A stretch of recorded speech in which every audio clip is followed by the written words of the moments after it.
Depuis 2003, il existe à Londres la Congestion Charge Zone. Dans le centre de la ville, les conducteurs doivent s'acquitter d'une taxe pour circuler les jours de semaine entre 7h et 18h. Et plus le véhicule pollue, plus le montant de cette taxe est élevé. À partir du 8 avril, cette taxe devient permanente. C'est la première étape de la mise en place de la Ultra Low Emission Zone. Cette nouvelle législation plus sévère s'applique pour le moment à l'ancienne Congestion Charge, mais en 2021, elle sera étendue jusqu'aux axes principaux nord et sud, en périphérie de la ville. Cela rendra les déplacements plus chers et plus difficiles pour bon nombre d'habitants du Grand Londres, en particulier dans les zones mal desservies par les transports. Diminuer la pollution de l'air est cependant une nécessité au Royaume-Uni où on compte environ 40 000 décès par an liés à la qualité de l'air. Les transports routiers sont responsables de plus de la moitié de cette pollution et des problèmes de santé engendrés.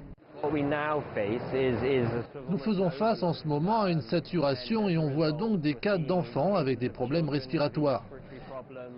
Il suffit de sortir marcher sur Oxford Street ou d'autres rues très fréquentées pour voir que l'air est clairement sale. On peut le sentir. Près des artères principales, les fenêtres se salissent très vite. La pollution est un vrai problème. Et c'est pourquoi le maire et d'autres personnes ont mis en place la Congestion Charge, la Ultra Low Emission Zone. Même sans ça, je pense que le problème de pollution est assez évident et qu'on passerait tout de même à l'électrique. En tant que londonien, cela me tient à cœur. Mes petits-enfants ont de l'asthme, leurs parents avaient de l'asthme. Je pense vraiment que des voitures électriques sont la solution. Il existe des solutions pour ceux souhaitant conserver leur ancien véhicule en le rendant moins polluant. Matthew est le cofondateur de London Electric Car et peut moderniser même des voitures de collection. Nous prenons des voitures anciennes ou modernes aussi, et nous les rendrons électriques.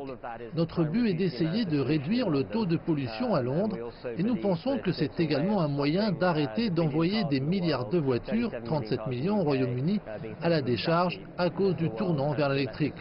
Nous pensons qu'il est plus rentable de prendre par exemple une Volvo de 2000 et de la rendre électrique que d'aller acheter une voiture électrique neuve.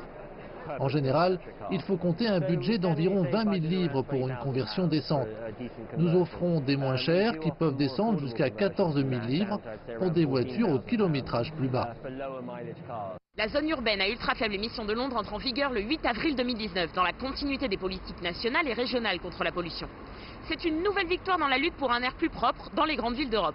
Mais cette nouvelle zone plus chère et plus stricte entraîne déjà de nombreuses critiques, alors qu'elle n'est qu'une première étape dans la mise en place de la zone finale en 2021 qui englobera tout le Grand Londres, dont des zones bien moins desservies par les transports en commun, offrant peu d'alternatives aux familles moins aisées.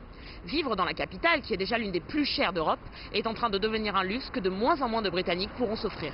Florian Virgile, Londres, CGTN.